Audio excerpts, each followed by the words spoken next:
Hey, Brian, it's a pretty busy day for you. I know you're on all three big bank earnings calls at the same time, but Fed Chief Jerome Powell, he's testifying down on Capitol Hill. We got some prepared remarks from him, and he is going, or it appears he's going with the narrative that, again, inflation is in fact transitory, and the Fed understands what it needs to do if it has to do it.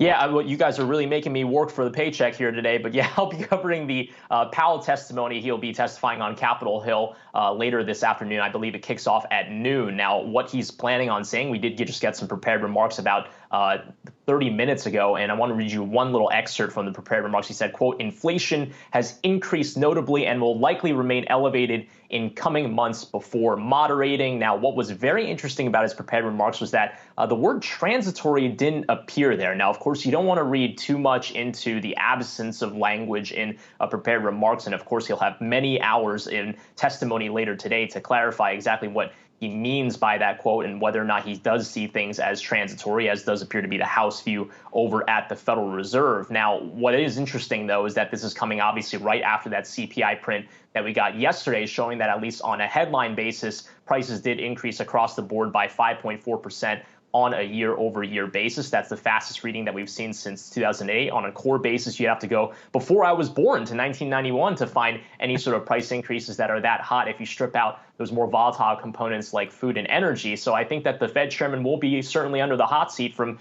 lawmakers who on both sides of the aisle might be concerned that some of these inflationary pressures will be running away. We've heard the commentary from Larry Fink, as Myles referenced. We actually heard from the likes of heard from the likes of former U.S. Treasury Secretary Steven Mnuchin also on CNBC earlier this morning, saying he's also worried about inflation being more persistent and nefarious. So I think that these themes will continue to run through the testimony, which will not only happen today, there will be a second day of testimony on Capitol Hill tomorrow as well, where the Fed chairman will have plenty of opportunity to field questions about how the Fed is viewing what they see on inflation, guys.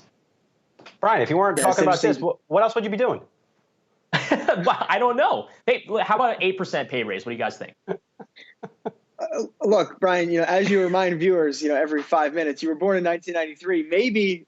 Maybe for people your age, you haven't learned that you work for your paycheck quite yet, but that is indeed why you get paid. Gosh. You get paid to work.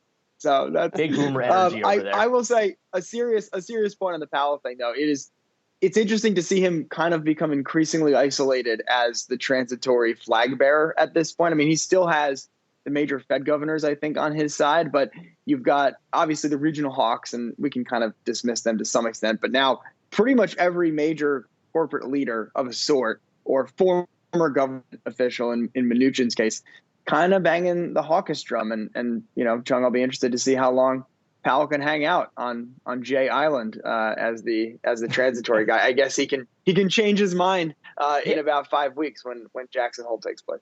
No, it does kind of feel like he's at a party and everyone's starting to leave the room, but he's still got his hand on the punch and he's just kind of hanging out there. But we'll see if he can hold up. He's that party meme. The party meme. Go work. Go workshop that one and find the right one so that when the testimony starts, you can be leading edge with that. All right, Yahoo Finance's Brian Cheung working hard